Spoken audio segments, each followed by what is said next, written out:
The Biden-Harris campaign released this statement on today's verdict saying, quote, Donald Trump has always mistakenly believed he would never face consequences for breaking the law for his own personal gain, and that he is, quote, running an increasingly unhinged campaign of revenge and retribution.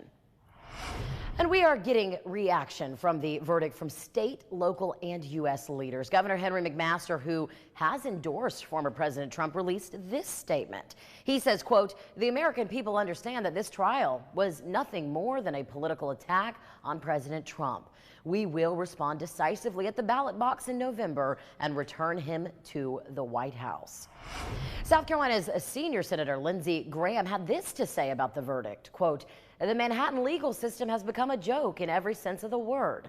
This is a mockery of justice. I fear we have opened Pandora's box on the presidency itself. And Senator Tim Scott of South Carolina is calling the verdict a sham. He says in part, quote, I can't believe the hoax, the sham. Upstate political science professors are also weighing in on how the verdict will impact voters' decisions this fall.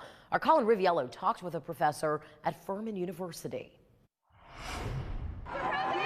The important question here is for the 2% or 3% of Americans who haven't decided yet and still might vote, is would they support a convicted felon as president of the United States? We do have some polling data that says that independents and even a few Republicans might think twice about voting for a convicted felon. The question comes on the heels of the verdict by 12 jurors Thursday. It's an outcome that Dr. Brent Nelson, a Furman University political science professor, says won't drastically change the opinions of hardline Republicans and Democrats. It's not going to sway them at all. But as for voter turnout, he says it's a different story. We already have a sense that this is going to be a lower turnout election than 4 years ago.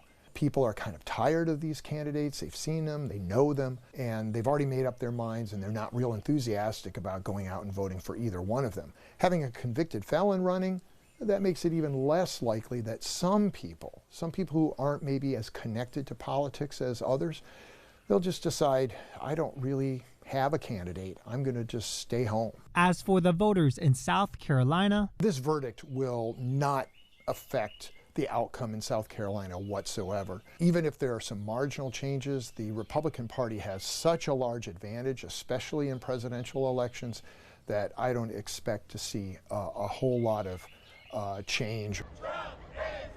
But it remains to be seen how voters in the 49 other states will react. In Greenville, Colin Riviello, 7 News.